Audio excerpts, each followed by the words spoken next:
Hello guys, तो मेरे दिन की शुरुआत होती है वार्म वाटर और हनी से। फिर मैं सबसे पहले सारा के लिए ब्रेकफास्ट रेडी करती हूँ ताकि उसका पेट भर जाएगा, तो फिर हम आराम से ब्रेकफास्ट कर सकते हैं। और आज उसको नींद आ रही थी तो मैंने इसलिए उसके इस तरीके से बेड में लिटा दिया था, और ये छोटी थी तो भी मैं इसी तरीके से अपना ब्रेकफास्ट फिनिश करती थी। और हम जा रहे हैं सारा के डॉक्टर के पास क्योंकि आज है सारा की वैक्सीनेशन। आज फर्स्ट वैक्सीनेशन उसे लगेगी 8 मंथ के बाद। यहाँ पे आपकी चॉइस होती है, आप लगवाना चाहें नहीं लगवाना चाहें, और कितने आपको लगवाने हैं ये भी ऑल आप पे ही डिपेंड होता है।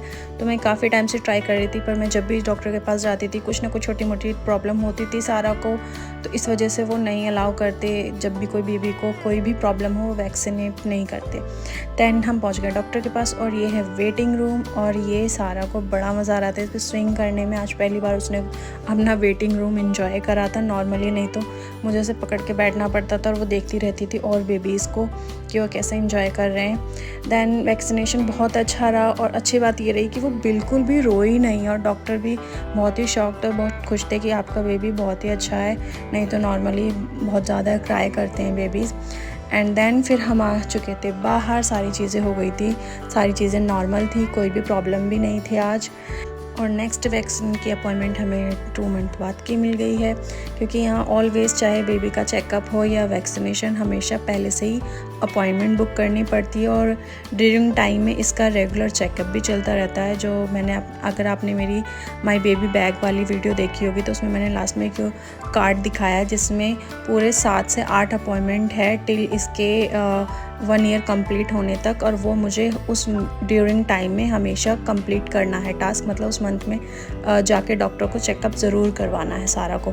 उसमें इसका हाइट, वेट, ब्लड टेस्ट और सारी चीज़ें फंक्शन कर रही हैं, बॉडी पार्ट फंक्शन कर रहे हैं सही से या नहीं, और बेबी अट्रैक्ट है कि नहीं, मतलब देखना, बोलना और सुनना, वो सारी चीज़ें इंक्लूड होती हैं।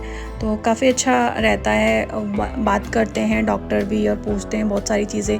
जो मेरे मन में डाउट होता है वो मैं पहले से नोट करके रखती हूँ और डॉक्टर से बात करती हूँ इस बारे में, और वो भी बहुत सारी चीज़ें क्लियर करते हैं। जैसे इस टाइम मुझे डाउट था कि सारा को मुझे अब क्या मैं बाद में इसे, मतलब जब ये 1 ईयर कंप्लीट हो जाए तो मैं फार्मूला मिल्क बंद करके नॉर्मल मिल्क दे सकती हूँ कि नहीं दे सकती, पर डॉक्टर ने मना कर दिया कि नहीं, इतनी जल्दी नहीं करना, अभी थोड़ा स्लो चलो और 1-2 साल दो।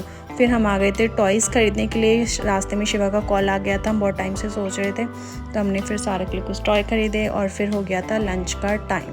और आज शिवा का ऑफ है तो हमने डिसाइड करा हम आज लंच बाहर ही करते हैं। जर्मनी के अंदर इनका कोई लंच टाइम होता नहीं है, क्योंकि ये लंच में कॉफ़ी और कुखन, मतलब वो जो केक पीस होते हैं वही खाते हैं, और इसलिए थोड़ा डिफ़िकल्ट हो जाता है यहाँ पे रेस्टोरेंट फाइंड करना। आपको तुर्किश वगैरह ओपन मिल जाएंगे, पर German restaurant most of the time 5 बजे ही शाम को इनका डिनर टाइम जो होता है वो जब ही ओपन होते हैं। बट हमें एक रेस्टोरेंट मिल गया और फिर हमने खाना करा ऑर्डर, और देखिए खाना ऑर्डर करते ही ये सारा जब सो चुकी थी, बट जैसे ही से पता चला खाना ऑर्डर हो गया और ये उठ गई। मैं इसका फूड साथ में लेके चलती हूँ अब ज़्यादातर, बट अब सारा को धीरे धीरे अपने फूड में बिल्कुल भी इंटरेस्ट नहीं है।